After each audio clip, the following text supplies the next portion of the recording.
जय श्री कृष्ण, जय श्री कृष्ण, जय श्री कृष्ण। जय राधा रानी की जय, जय श्री रामचंद्र की जय, जय वैष्णव माता की जय। आज আমি শ্রীমদ্ ভগবদ গীতার একাদশ অধ্যায় বিশ্বরূপ দর্শন যোগ শ্লোক 43 পাঠ করছি। পিতা আসি লোকস্যঃ চরাচরস্যঃ তবম পূজ্যস্যঃ চ গুরু বর্যান না तत्सम अस्ति अत्याधिकः कुतः अनन्यः लोकत्रः अपि अप्रीतिम प्रभावः।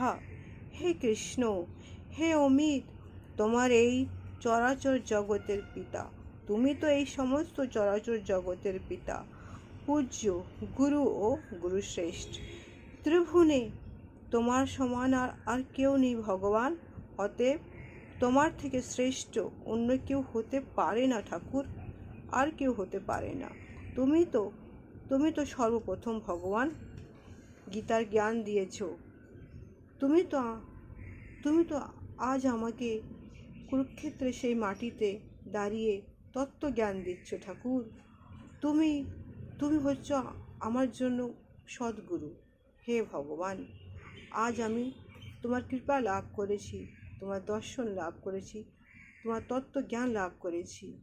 আমি তোকে প্রণাম করছি ভগবান। জয় শ্রীকৃষ্ণ, জয় শ্রীকৃষ্ণ, জয় শ্রীকৃষ্ণ। শ্লোক 44। তস্মাৎ প্রাণময়ীহ প্রাণধিয়ঃ কায়ম প্রসাদয়ঃ তবম অহম ঈশম ইত্যম পিতঃ এবঃ পুত্রস্যঃ ইবঃ সখা ইবঃ সখ্যুঃ প্রিয়াः প্রিয়ায়াः অহসিঃ দেব সোঢুম।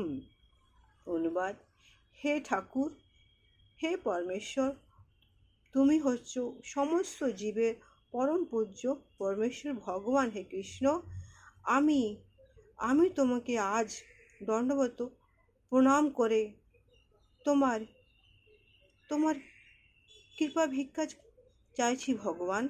হে দেব, পিতা যেমন পুত্র, সখা যেমন সখার, প্রেমী যেমন প্রিয়ার অপরাধ ক্ষমা করে দেয়, হে ভগবান, হে সখা, হে গুরু, সেভাবে তুমি আমার সমস্ত অপরাধকে ঠাকুর ক্ষমা করে দিও ঠাকুর।